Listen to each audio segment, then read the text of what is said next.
Olá, sejam bem-vindos e bem-vindas. Estamos aqui hoje gravando mais um podcast, nesse momento celebrando aí o mês de setembro inclusivo. Sou Lidiane, sou psicóloga educacional aqui no Espaço A3. Estou aqui hoje com Edmara, Maurício e Luana e vão se apresentar para vocês.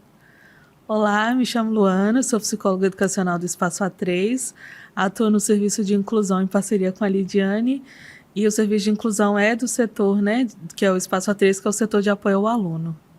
Eu sou Edmara, faço parte também do serviço de tradução, interpretação em Libras, comunicação assistiva, tecnologias também, e sou intérprete da instituição, junto com o Maurício, né, Maurício?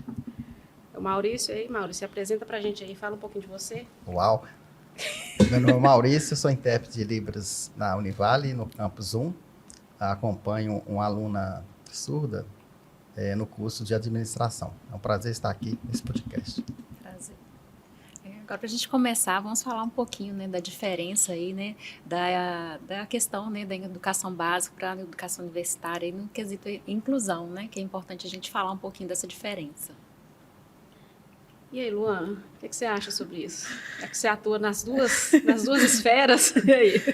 Acho que são desafios diferentes e, na verdade, ao mesmo tempo que são desafios diferentes, são conquistas também, né? Que a gente vai ver que vai acontecer de maneira diferente. Algumas coisas vão se repetir, porque a gente está falando da educação especial inclusiva e é um tema transversal, então vai passar por todos os segmentos da educação. Mas eu acho que a gente tem algumas diferenças, como, por exemplo, né, na educação básica, a gente tem algumas famílias com dificuldade de acesso à educação, e no ensino superior a gente tem um acesso, mas nem sempre, né, a gente vai ter a permanência. E aí o nosso setor especificamente, né, que é o setor de apoio ao aluno, ele visa exatamente ajudar os alunos que são pessoas com deficiência a permanecer na instituição, né, tanto visando o processo de ensino-aprendizagem, quanto o bem-estar dele também ao longo do processo. Aí não é só entrar, né? É entrar e concluir seu curso, permanecer, né? E ficar durante todo o processo. Eu acho que também vale a pena a gente falar, Luana, que na educação básica a gente tem o AEE, né? Que é o atendimento especializado, né?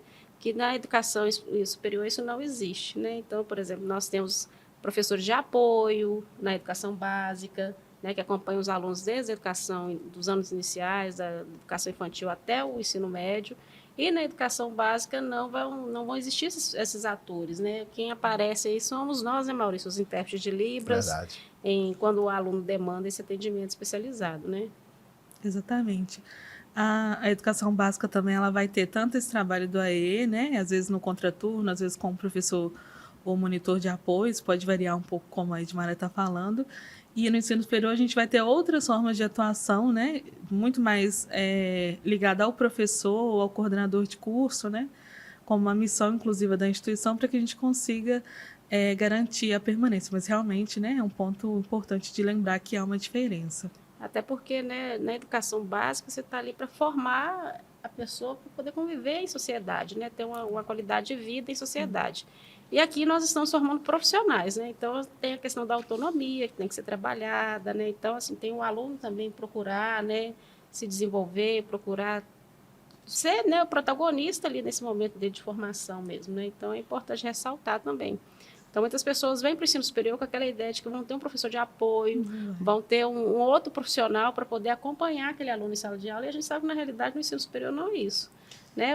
Você está formando um profissional e ele precisa desenvolver todas aquelas habilidades e competências que são inerentes à carreira que ele escolheu profissionalmente. Né? É o que a própria legislação coloca, né? Que a gente vai trabalhar com adaptações que são razoáveis.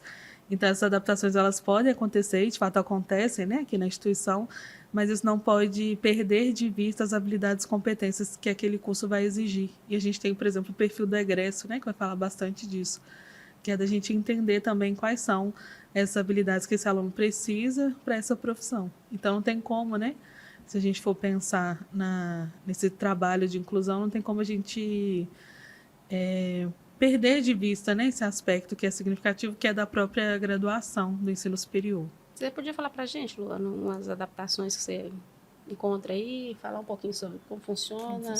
Né? Aqui no ensino superior, a Lidiane também, que está como agora te acompanhando no serviço, né? Uma parceria para você no serviço aí. né? O serviço de inclusão, na verdade, ele tem que fazer uma parceria com várias pessoas da instituição, né? Ele nunca é um trabalho que pode acontecer de forma isolada, até porque se ele acontecer de forma isolada, ele não acontece.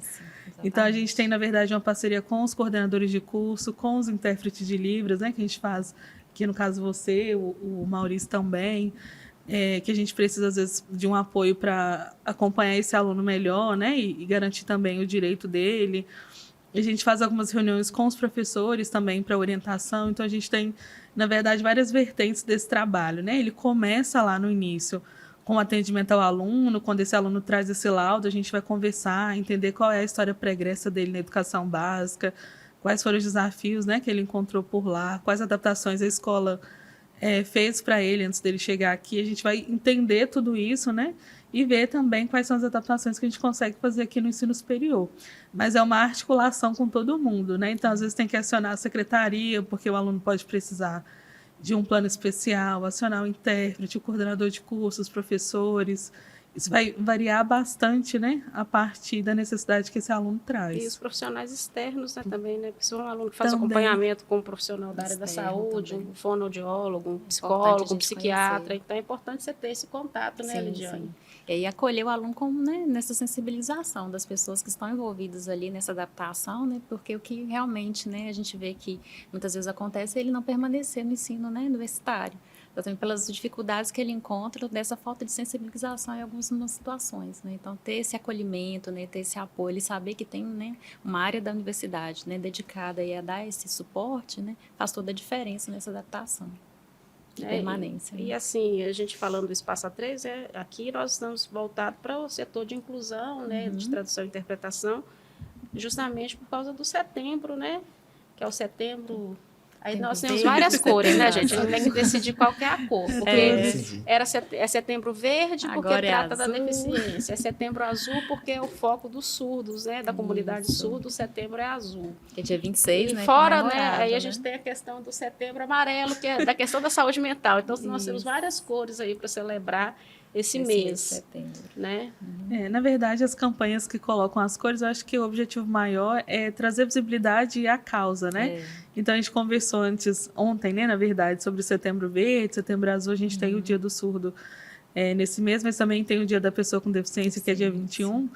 E aí, eu acho que, na verdade, o que importa mesmo é a gente dar visibilidade a essa causa e a gente também entender que há muito que avançar, né? Então...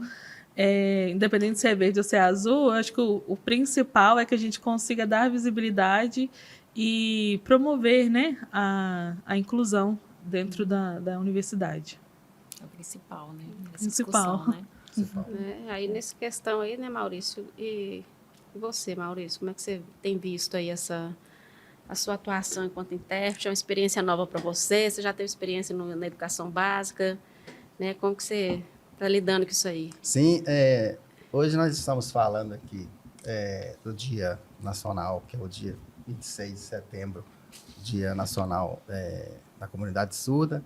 O último dia 23 tivemos Dia Internacional. Ontem, né? Ontem é o Dia Dia Internacional das Línguas de das Sinais. línguas de sinais em todo mundo.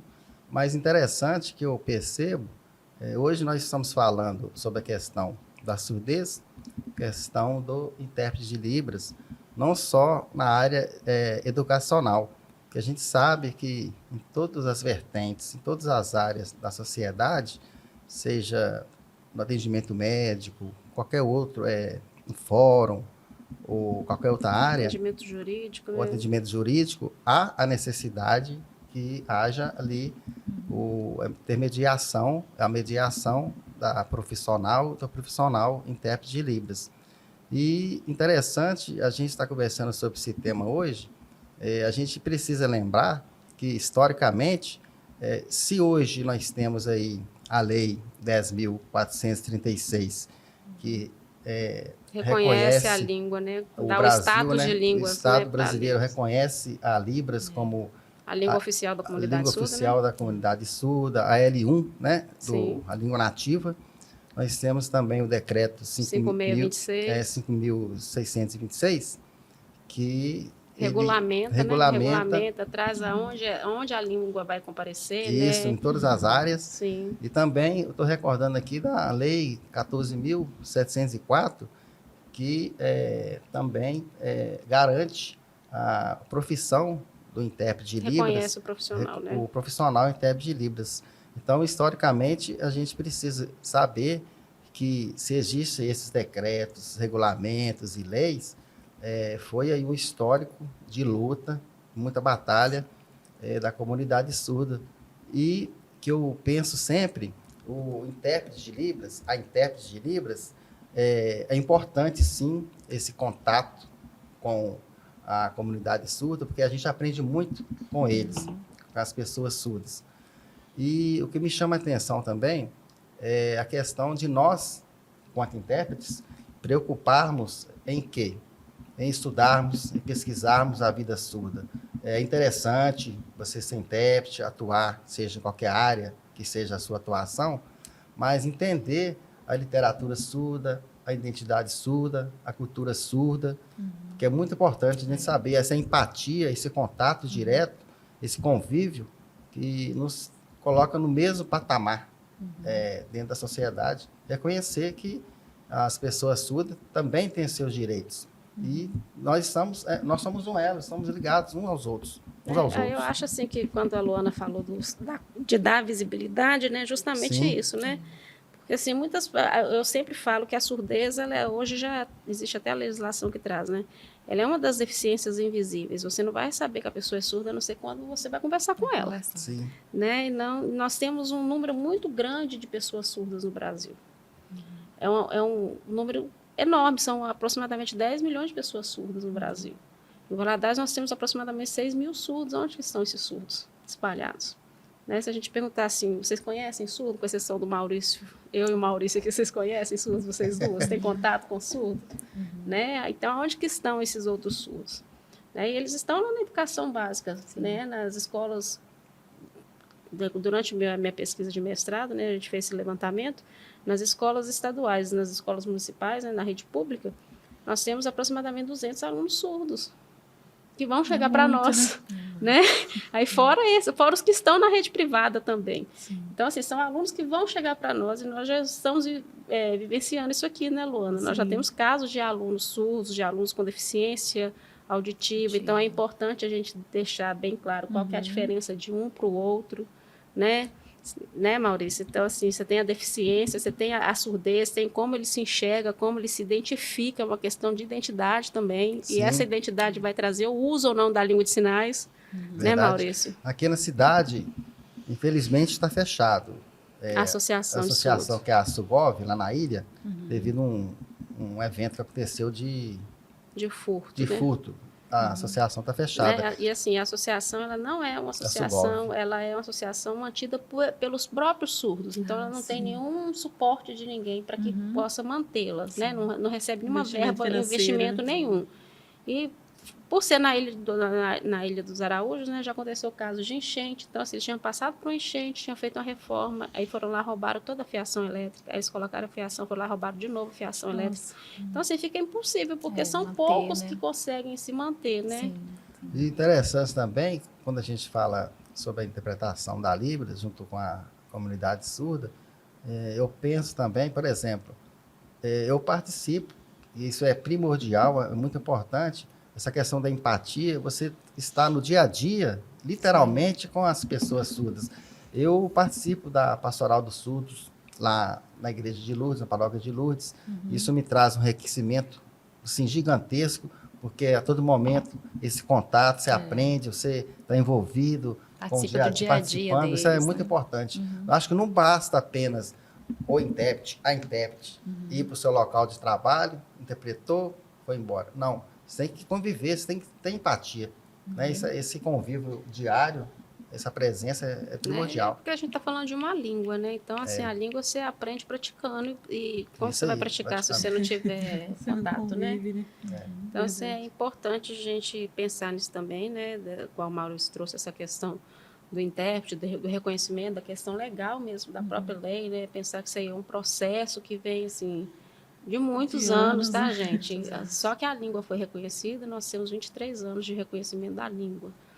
23 anos, se nós somos aqui todos da área da educação. 23 anos dentro da educação é pouco É tempo, pouco tempo. né? Mas Muito também é pouco tempo. muito. Uhum. Então, assim, é um público que agora está chegando. Esse público que teve acesso à língua sendo reconhecida, já com a presença de intérpretes de Libras na educação básica, né?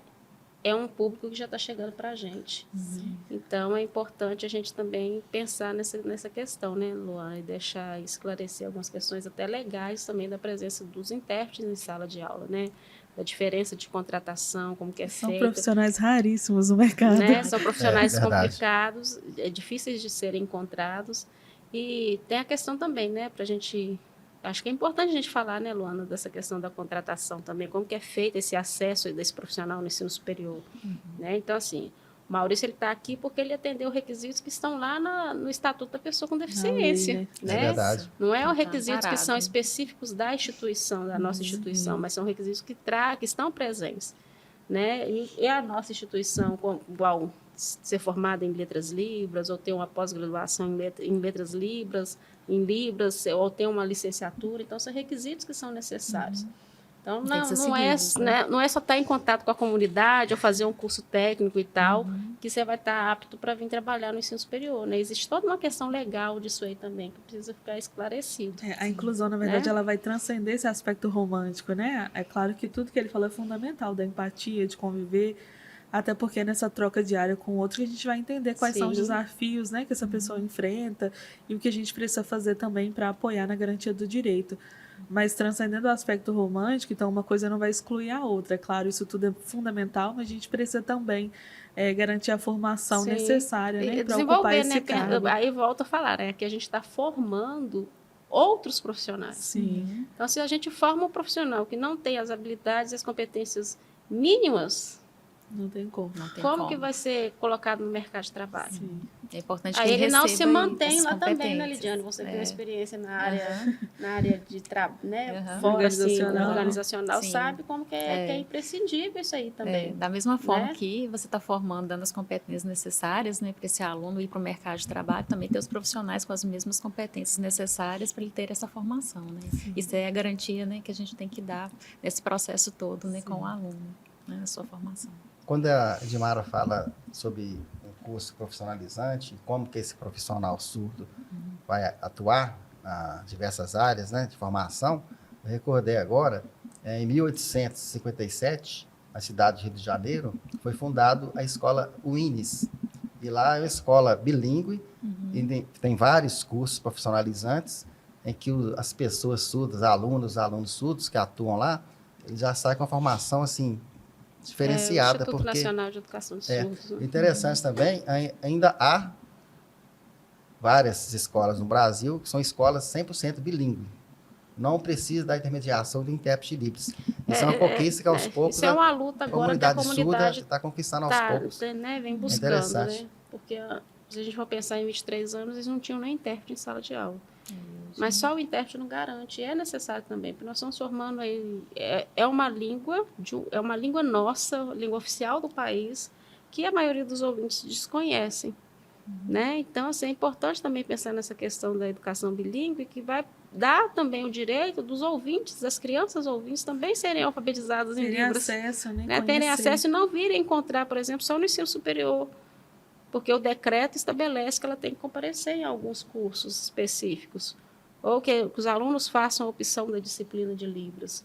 Né? Então, é importante isso também. Eu acho que a inclusão ela não é só aqui, né, Luana? Ela tem que começar lá, tem que vir lá do começo, lá da educação básica, lá da educação infantil, e que eu acho que justamente esses meses, com todas essas cores, né, possíveis aí, cada um com a sua luta, cada um com o seu objetivo, é justamente isso, né? Porque, assim, qual outra oportunidade nós teríamos de estar aqui falando sobre o Setembro Inclusivo? Né? E falando também da nossa instituição, né? Que é uma instituição que tem como parte da sua missão ser uma instituição inclusiva. E é um compromisso muito sério, né? Quando Sim. a gente tem o plano também Acho que De você inclusão, participou, sim, de né? O plano de acessibilidade e inclusão e inclusão. acessibilidade, que também vai trazer. São várias ações, né? Esse desenvolvidas. plano ele tem metas a curto, a Médio e longo né, e longo prazo. prazo, que também é uma forma da instituição, né, ser transparente com a comunidade, dizendo, olha, a gente está caminhando para melhorar cada vez mais o nosso processo, né, de ser uma instituição E inclusiva. ouvindo a própria comunidade, né? Porque é um plano Exatamente. que foi construído por todos os atores que estão aqui. Pelos professores, pelos coordenadores, pelos PTAs, pelos alunos.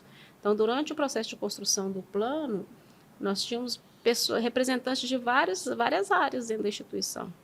Né? E nós focamos em 6 tipos de metodologia: atitudinal, metodológica, arquitetônica, porque quando a gente fala em inclusão, muitas pessoas acham que é só arquitetura, né? Não é. Que é só você promover uma rampa, que é só você e que a acessibilidade é só isso. É só isso, é estrutural. Né? Só uma rampa, um elevador, e não é. Uma atitude que você tem dentro de sala, uma postura que você tem, Formação uma forma de pedagógica, tratar, né? Receber, por exemplo, as orientações de vocês enquanto psicólogas educacionais, a própria pedagoga que nós temos no setor, sobre adaptações que vão favorecer, né? É importante deixar claro que é favorecer e não facilitar. Exatamente. Né? Porque as pessoas têm a ideia de que você está facilitando. Não, porque ele está estudando comigo, vai lá no Espaço 3 que eu vou dar vai facilitar, você vai ter uma prova mais. Não é isso. Não é né? isso. É favorecer, é promover a equidade. Isso. Né? Para que todos tenham talvez essa é a palavra fundamental. Sim, para que todos tenham acesso, tenham o mesmo nível de acesso, né? Aquele processo. A sua necessidade individual, né? Sim. Interessante. Conversando aqui, eu estou recordando também a questão da responsabilidade da inclusão, várias esferas. A gente não pode pensar apenas que é só do poder público, é de toda a sociedade, no todo. E eu percebo e recordo que na época que foi fundada a UINES aqui na cidade do Rio de Janeiro, justamente Dom Pedro, que tinha um parente surdo. O genro dele era surdo. Tinha um parente surdo, ele entrou em contato com o professor Ernest Rouet, o francês, que veio ao Brasil e fundou o INES. Então, a questão política e social. A sociedade no todo tem que se preocupar com essa questão. É interessante. Então, assim, acho que a gente tem que deixar, né, vocês, quanto atendimento, né, lá do Espaço A3, do setor de inclusão, mostrar também, né, que nós não temos aqui. Aqui nós pegamos o surdo porque amanhã depois de amanhã, né? Sexta-feira, dia 26, é o Dia Nacional do Surdo, né? Comemorado aqui, específico nosso aqui, justamente que foi quando foi criado o INES, que é a data de criação do INES. Né? E já tivemos as línguas de sinais.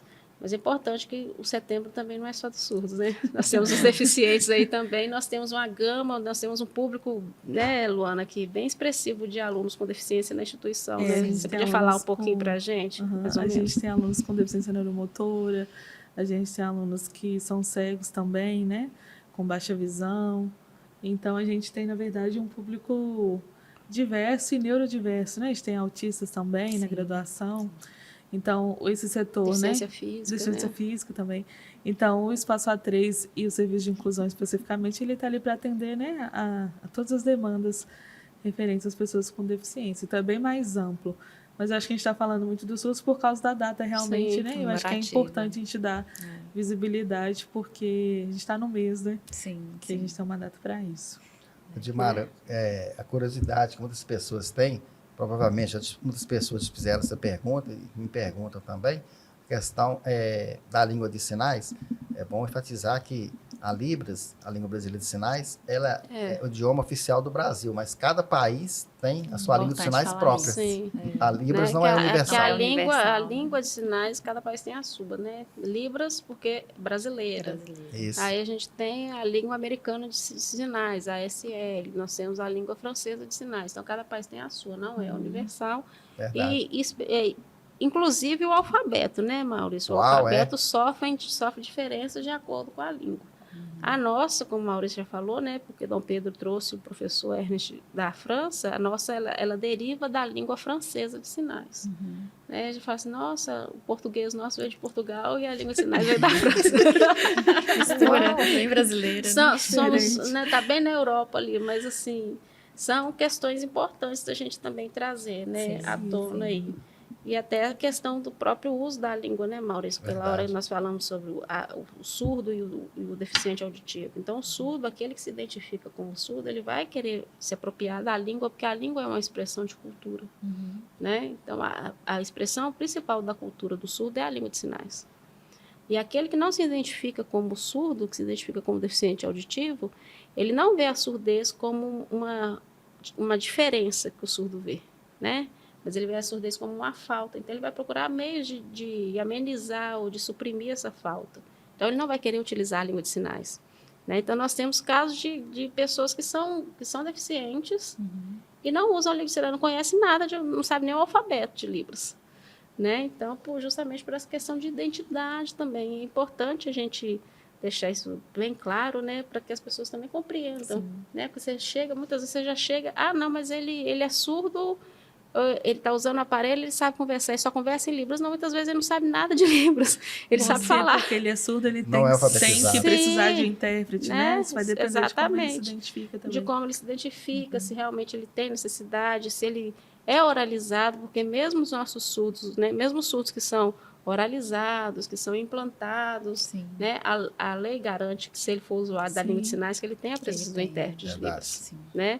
Mas ele ouve, mas ele está falando? Tá, ele ouve, mas está falando, mas ele é surdo. Né? Não é porque ele fez uma cirurgia que ele deixou de ser surdo, porque se aquele aparelho dele parar de funcionar, ele vai voltar a ser surdo. Né? Se a bateria acabar ali, ele vai ser surdo, ele continua sendo surdo. Né? Então, é importante a gente enfatizar por isso que é importante ouvir o aluno, né? Para entender e não saber fazer a demanda, essa dedução, né? Saber a demanda do aluno, justamente, né? E não é porque chegou, matriculou lá, ele colocou aqui que é deficiente auditivo, não vão ter que contratar um intérprete. Mas você sabe se ele realmente quer, você sabe se ele realmente precisa. Se ele quer, se ele precisa. Né? Porque muitas vezes ele nem precisa. Né? E isso passa pelas questões das adaptações, de analisar, de conhecer a demanda, de conhecer aquela pessoa e saber realmente o que ela necessita aí, né? Né?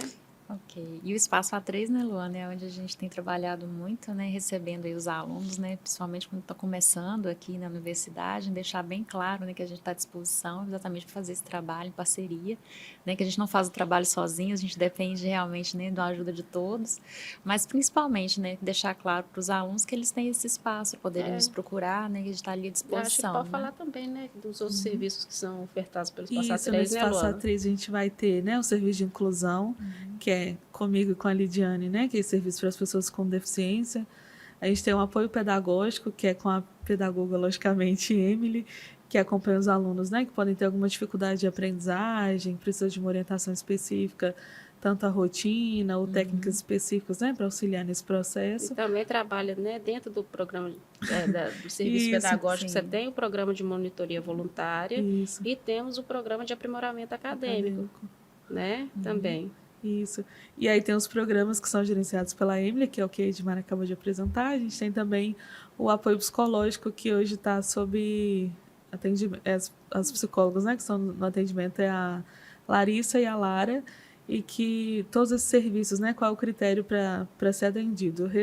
Está regularmente matriculado e, logicamente, desejar passar pelo atendimento. E aí, caso o aluno queira nos procurar, é só mandar um e-mail para o Espaço A3 e a gente consegue, né, conversar com vocês, agendar e apoiar durante esse processo. Ok. Bom, gostaria de agradecer, que você quiser falar um pouquinho para a gente finalizar, né? A gente está concluindo aí esse podcast, né? Foi muito bom essa conversa necessária, né? Acho que a gente falar de inclusão, principalmente no mês de setembro, né? Que é considerado aí o mês que a gente vai estar debatendo um pouco mais, né? Se faz necessário, né? A gente ter esse espaço, essa discussão aqui é importante, né? Mas muito obrigada aí, se quiserem falar alguma coisinha aí para a gente finalizar. Eu quero só parabenizar a Edmar e o Maurício pelo dia, né, do intérprete de Libras sim. E agradecer pela participação. Agradeço, né, o convite, poder estar aqui conversando um pouquinho além dos Muito nossos bom. muros, né? Nós já conversamos isso praticamente todos os dias, mas conversar um pouquinho da visibilidade para o assunto é importante, né? Para que não fique só com a gente lá, mas que as outras pessoas também, que o restante da comunidade acadêmica tenha acesso e que conheça, Sim. né, o que nós fazemos, como é essa nossa rotina aqui dentro da instituição, com os alunos, né, que estão aqui, qual que é o nosso objetivo principal, né, que é que eles entrem, que eles permaneçam, que eles concluam, né, que não só permaneçam, mas que concluam também, que se formem com profissionais realmente qualificados para o mercado, né, para que a gente tenha também um mercado de trabalho inclusivo também, né, que é importante também. Importante, né? Então, a inclusão, como o Maurício falou, ela está aqui, mas ela também está lá fora e cabe a gente aqui também, né, tentar favorecer ou facilitar, né, esse acesso deles lá fora também. Tá? Então, agradeço a oportunidade de estar aqui. Agradeço a presença, Maurício, meu colega obrigado. de Libras. Agradeço a Lidiane pelo convite. Obrigada. E esse nosso bate-papo é interessante porque você falou uma palavra que eu também ouvi numa palestra do professor de Márcio, inclusão com equidade. Reconhecer a necessidade de cada pessoa que necessita. Interessante. Obrigado. Né? Obrigada, pessoal. Foi ótimo, né? A gente está, né, nesse desafio aí, né, de continuarmos aí discutindo aí ao longo do ano, né, todas as necessidades dos alunos aí no Espaço Atriz. Muito obrigada, até mais. Tchau. Tchau.